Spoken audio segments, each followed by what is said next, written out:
Top 10 Interesting Facts About Dean Ambrose. Number 10. He wanted to wrestle when he was 16 but wasn't allowed until 8. Dean Ambrose fell in love with wrestling at a young age. So much so that he tried to become a wrestler at 16 in the Heartland Wrestling Association.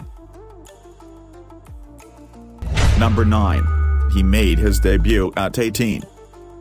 Fortunately for Ambrose, he left the promotion and Cody Hawk stepped in and gave Ambrose his shot to prove himself as a wrestler. All the persistency eventually paid off for Ambrose, and at the young and tender age of 18 he made his professional wrestling debut.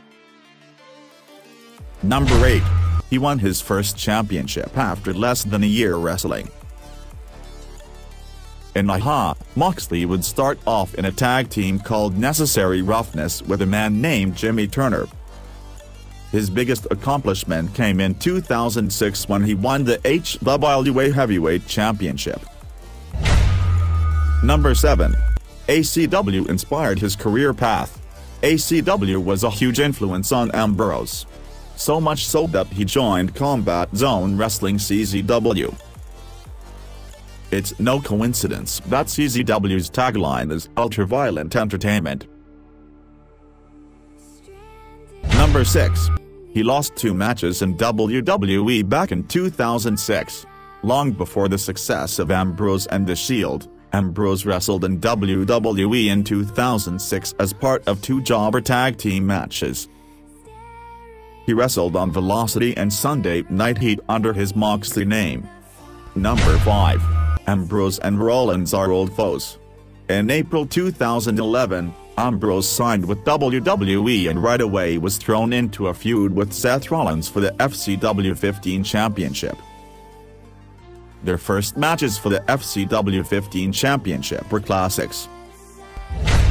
Number 4. He's the 3rd longest reigning U.S. champion. Ambrose held the United States title for an impressive 351 days before dropping it to Sheamus. Ambrose's reign is the longest in WWE history and 3rd longest of all time. Number 3. Ambrose had an altercation with Mick Foley. During WrestleMania 28 weekend, Mick Foley was talking to fans and Ambrose took it upon himself to get into Foley's face and give him a piece of his mind. Ambrose said Foley was a criminal and needed to be held accountable for young kids imitating his stunts in backyard matches. Number 2. His persona is not fake. Ambrose's tough guy persona in wrestling isn't fake. The superstar grew up in one of the toughest neighborhoods in Cincinnati, living on the east side of Cincinnati where crime, drugs, and violence were very common. Number 1. He has a bright future ahead. As of right now, Ambrose's future looks brighter than ever.